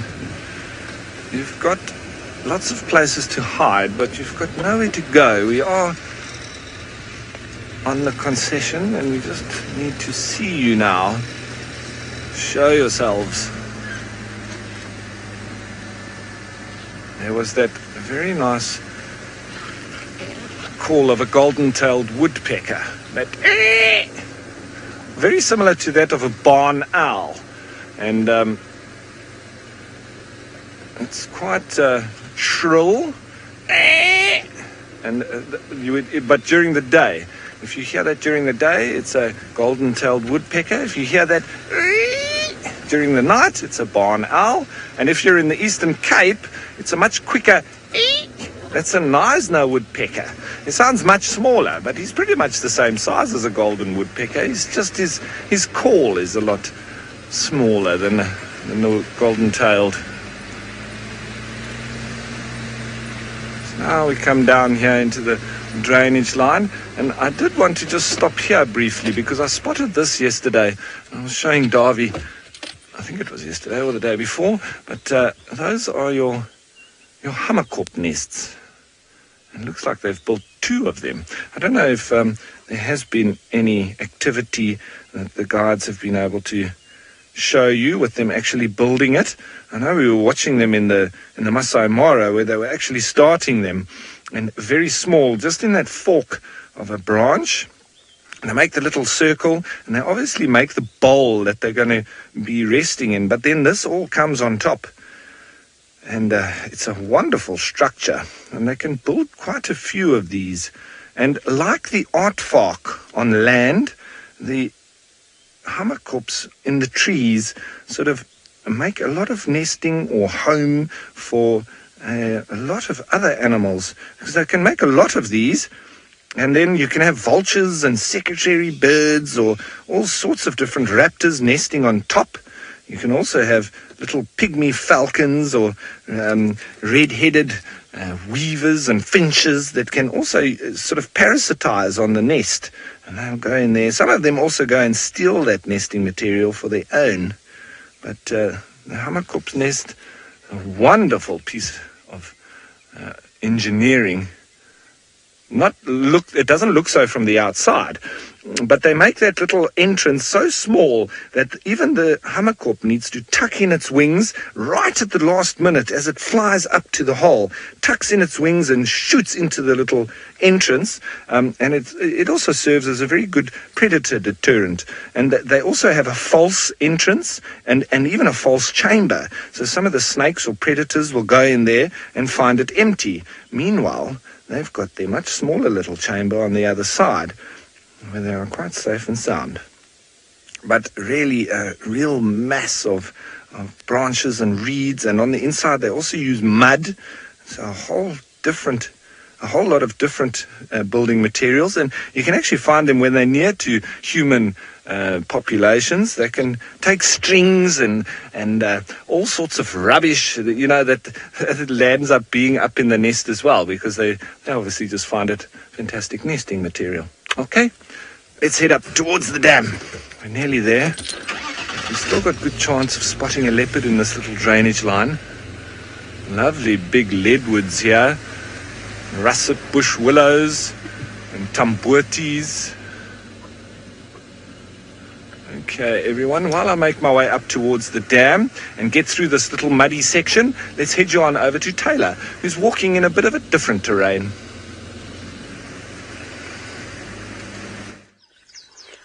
We are actually in and amongst the most exceptional bird party at the moment. We don't have great ambience, but just see if you can hear through my hat mic.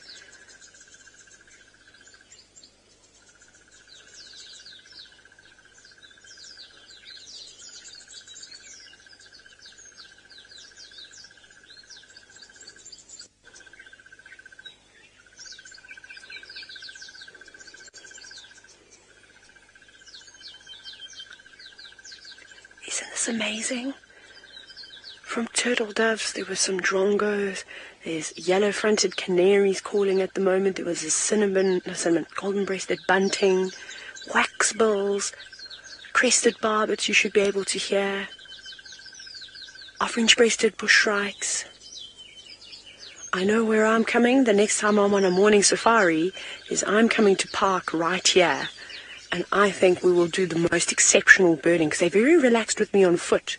So I can only imagine that these birds would be a whole lot more relaxed if we came and we sat here for a little bit. Obviously you have to come crashing on in, but I reckon once we sat quietly for a little bit, let them all come back. This is such a cool spot. And it is amazing spending time in drainage lines. It's where all the action's happening, and that's why we're here. It's not for the birds this morning. It's because we've had these fresh tracks of Thandi and Tlalamba coming into this area. So I don't know about the tracks that Brent had on Mamba of just the cub. I know they were in the mud, and we have had a bit of rain. It's very difficult to say, but the ones that we showed you are exceptionally fresh. We had go-away birds shouting in here too, which was quite cool to hear. But now we can't find anything, but it's exceptionally dense. So we are trying to be as careful as we can.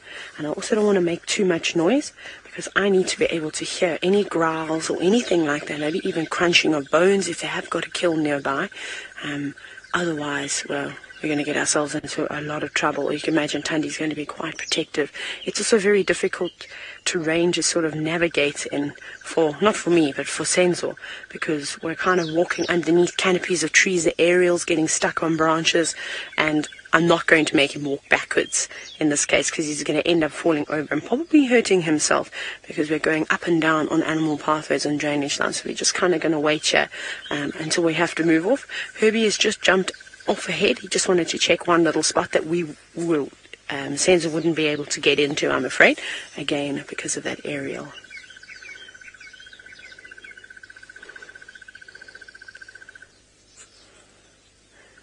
So cool, hey? Look how beautiful it is. You can hear all the little birds. This is stunning.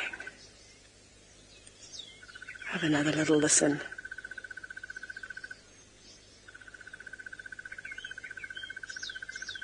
But I think we'll definitely pop on in here, and with an ambient mic, it'll be amazing. Right, off you go to Brent to see what spotted creature he's going to maybe have for you in a little while.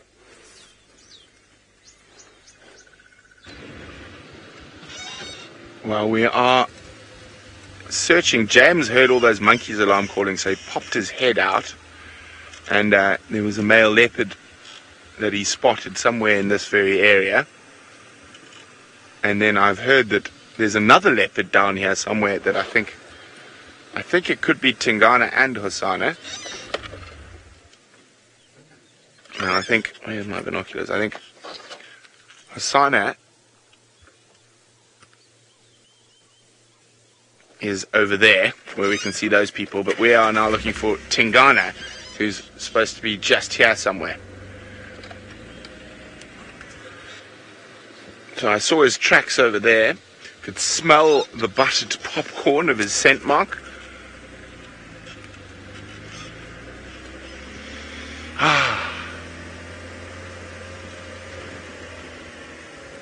Now, James said he saw him sleeping on a termite mound. Which termite mound?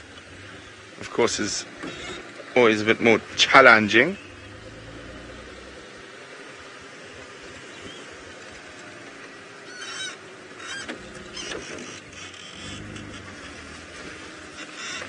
Oh dear. Looks like he went in here.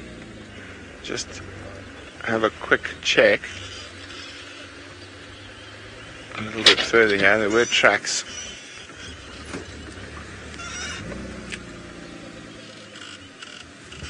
No tracks here, there were tracks back there. Oopsie. What's that there in the grass?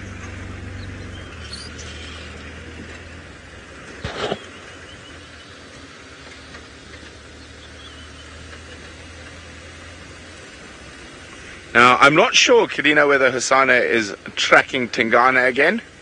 It is possible. He does like to do that from time to time. Maybe even try steal one of Dad's kills. Now, of course, we often say Dad with Hosana and Tingana, but it is near impossible to tell whether Tingana is actually the dad, because his mom mated with quite a few other males as well. So we get some nice big termitaria here. Let's have a look. Could be anywhere around here. Now, the one problem is on these cool misty mornings, he's going to be on the move. There's a gnu on the move, jogging off. So I think he might have disappeared into that little river system. Okay.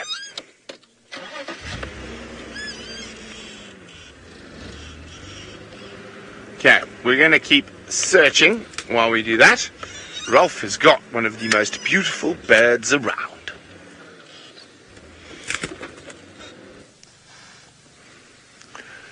They are beautiful indeed, and Brent, I hope you find those kitty cats, but while you're looking for them, look at this beautiful specimen.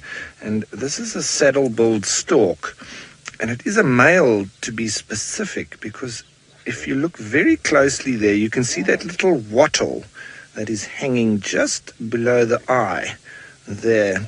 That's what indicates he's a male. The females don't have that, and that's almost the only thing that you can tell between them. Now, these birds are quite uncommon residents, but very pretty indeed. They don't really make too much in the way of calls. There are a couple of little squawks and hisses that they may use, particularly around the nest. But what these storks do is bill clapping, which is quite common with all the storks. So there's a lot of that they sort of bang their bottom and top part of the bill together. That's their kind of communication. Storks also fly with their legs straight out and their neck straight out as well. It's quite easy how you tell the difference between a heron and a stork. But this particular stork, he's probably on the lookout for little frogs and insects in the shallows there. That's what he'll be after.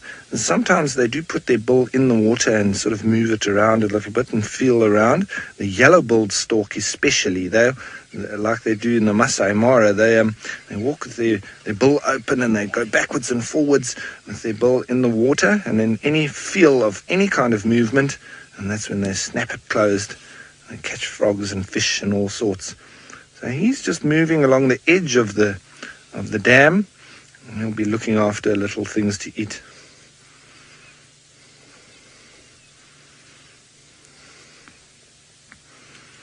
Now, Stanley Cubed is what I'm going to call you, because Stanley. Good comment there, Stanley Cubed. One of the most beautiful birds around in Djuma, I would say. I agree with you, Stanley Cubed. Very, very nice, very pretty, and very contrasting colours, aren't they?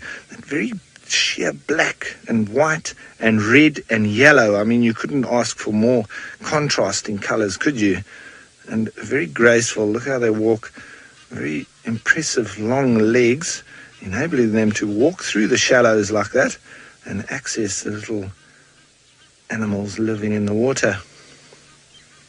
There probably will be a little bit of webbing on their toes as well that will help them not sink too much into the sand and into the mud. And so if it's too spiky or thick, they'll sink in quite easily. I wonder if he's now spotted something. See, they do need to be a little bit still sometimes.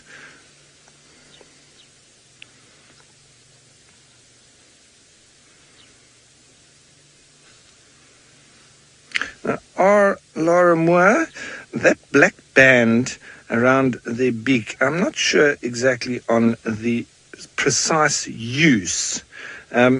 For me, it would just be part of their coloration and the indication. It might be quite useful when they're hunting, I'm not quite sure, because sometimes they'll put that in just up until that level in the water, and they move that back and forward. So it might be some kind of trick or disguise to the little insects and arthropods or whatever is in the water, so that they can trick them and they don't realize that they're coming. But I'm not exactly sure. That's a very interesting question. What is that black band used for? I would suggest that it's part of their genetic makeup and just being who they are and their coloration. But use, I'm not quite sure. Good question. I'm going to have to look that one up. I have to go and ask the twitchers. Look at that. Is he getting bombed by a blacksmith lapwing? It looks like that lapwing is getting a bit agitated with his presence. Some of the big birds can also go for the lapwing's nests. So they'll just make sure that he moves along. Jog on, mate. Don't come anywhere near my little nest on the ground. They're not scared of anything, are those lapwings. As he starts wandering off there into the grass now.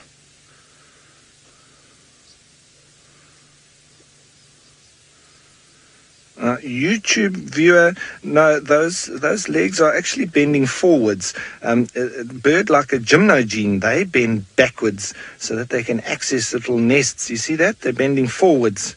So that just indicates that they walk around in the shallows and they're not, as we're hearing the hippos starting to call as well. And that was wonderful with that little pied kingfisher too. So that indicates to me that this bird isn't using its feet to catch its prey. They can sometimes use it just to shuffle around a little bit in the soft mud, but just to or to loosen up the soil so that the little frogs and things come out. But generally, they're going to be using their bill for attacking. Oh, the pied kingfisher just went down. I wonder if he got his fish. There, he's going to go now rest up on that dead branch there, on that dead tree. I wonder if he got it. Is he hitting his bill against the? Is he hitting his bill against the side? No, unless he's already swallowed it. I think he missed.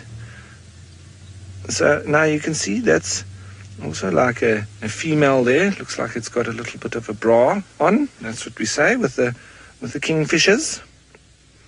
With the darter there behind it as well. African darter just above the pied kingfisher. Wonderful birding here next to Chitwa Dam. And the hippos all are having a full conversation now. It is wonderful. You could sit here all day. I think the guests at the lodge just over on the other side there are having a wonderful time.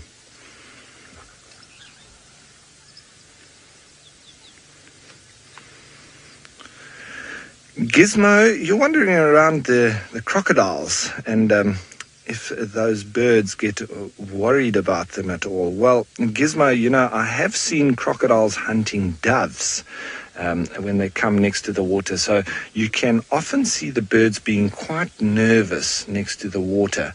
The geese, they don't seem to worry too much, but I am pretty sure that the little goslings get taken quite regularly by the crocodiles. And I think some of them are quite careful, and they're the ones that are more successful. And they need to keep a watchful eye, because crocodiles will eat birds as well. As I say, especially younger crocodiles. I've seen them taking doves who are quite silly next to the water. But that's it's like a lot of the prey species, the impala on land, the sardines in the ocean, and the doves in the air. They breed quite prolifically, and that's also because they get taken out quite quickly. I think those are green-backed herons. Look at this cameraman's expert camera moving along with them. It's a pair of green-backed herons, I think. We've got all sorts happening here. That's the reason why I wanted to come back to Chitwa Dam, because it was pretty dead elsewhere. Not to say the animals aren't there, but we just couldn't find any this morning. I think we saw... Oh, geez, he nearly jumped on me. Wow. This guy was coming around the side of the vehicle. So, yep, I think we made the right decision to come here, Davy, because it's all happening after that quiet start. Geez, my heart's racing. He almost jumped on my leg. You know, that's quite similar to what one of the ranges where I was yeah, the impala wanted to take my job. I think he's want to be part of the show. And I also had one of my rangers when the impala were rutting. He was showing the guests these impala rutting, and I tell you what, they were chasing each other, And that's where, like for instance, the leopard and lion, they really enjoy that because they don't care about anything else except fighting with each other. And these two impala were fighting with each other, and the one was running away from the other one, and they ran straight into the vehicle. They had a door, but into the side of the vehicle. The guide, he said, when he looked up, he saw these horns of the first impala up here, and the second one then smashed into the side of the vehicle, and it actually dislocated his shoulder, the first one. But while I'm saying that we've got these hippos that are now climbing out of the water, standing up a bit. All sorts. There's a bit of domestics going on, I think. A lot of youngsters around, and there was so much movement there that they've almost caused a mini tsunami on the bank. Ooh, there's a hammerkop that's just landed on the head. Look at that. Look at that. I wonder if he's going to use that as a fishing point now. Or, yeah, hey, there goes his island. Is he going to look for another one, or is he going to head to the side? Okay, he's headed to the side. Well, and there's a second one there as well. I think they might be the ones that have been making those nests. Okay, everyone, I'm going to change my position slightly, but while I'm doing that, let's head on over to Taylor and see how she's going on foot.